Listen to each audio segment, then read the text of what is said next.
النهاردة مش مجرد أكلة، النهاردة حكاية جديدة من مطبخ الحكايات، أكلة بسيطة من غير فزلكة. هنتعلم مع بعض إزاي نعمل أحلى مكرونة بشاميل بالسي فود بطريقة سهلة وبسيطة. لو عايز تطلع بأكلة كاملة ما فيهاش غلطة، تابعنا للنهاية عشان دي الحكاية.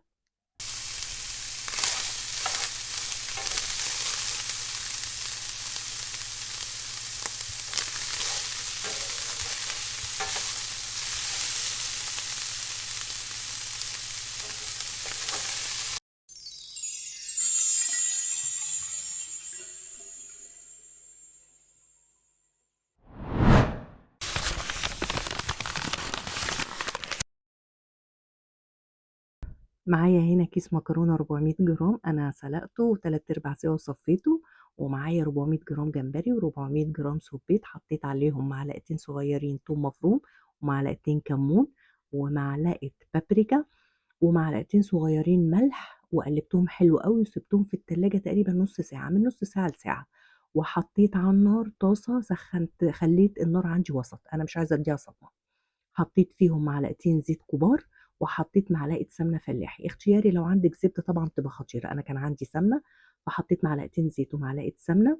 والنار عندي كانت متوسطة، ونزلت بالسبيت والجمبري زي ما انتوا شايفين، وقعدت أديهم تقليبتين تلاتة لغاية لما بدأوا يستووا ونزلوا الصوص بتاعهم وسووا في الصوص بتاعهم، تقريبا سويتهم تلات أرباع سوا.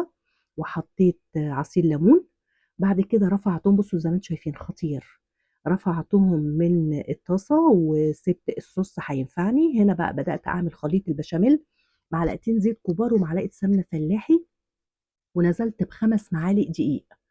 5 معالق دقيق حمّرتهم حلو أوي، وأنا لسه باحمّرهم تقريبًا أخدوا نُص تحميرة، نزلت بنفس البهارات اللي أنا حطيتها في الجمبري والسُبيط، بس هنا زوّدت معلقة فلفل أسمر، حطيت معلقة فلفل أسمر، ومعلقة كمون، ومعلقة بابريكا، ومعلقة توم مفروم، ومعلقتين ملح لغاية لمّا إيه نشوف الملح بتاعنا ما نزوّدش أوي، هنضبّطه في الآخر، ومرق الدجاج.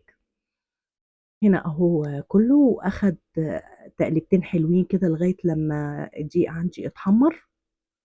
نزلت بعد كده باللبن، كيلو ونُص لبن، كيلو ونُص لبن، أنتِ اختياري، عندِك لبن، عندِك شوربة، براحتك، المتوفّر عندِك. قلّبتهم حلو أوي ونزلت بكيلو ونُص لبن، قعدت أقلّب لغاية لمّا أخدت القوام الحلو اللي أنا عايزاه. هنا نزلت بقى بصوص الجمبري قبل ما أنزل باللبن يا جماعة، خطير. الصوص بتاع الجمبري والسُبيط، وأبدأ البشاميل اللي عندي في حتّة تانية. نزلت أهو باللبن وقعدت أقلّب لغاية لمّا خدت القوام الحلو اللي أنا عايزاه. أنا مش عايزاه تقيل أوي ومش عايزاه خفيف، هناخد القوام اللي إحنا عايزينه. هنا ضبطت بقى الملح بتاعي، ضبطي الملح زي ما أنتِ عايزة، وقلّبت تقليبتين كمان لغاية لمّا خدت القوام الحلو اللي أنا عايزاه.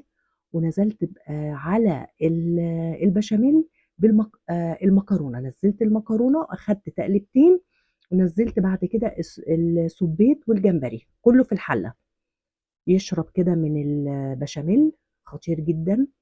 بعد كده نزلت بالسُبيط والجمبري زي ما أنتم شايفين، عايزة أقول لكم هو يتاكل كده خلاص، يعني مش لازم يتحط الفرن.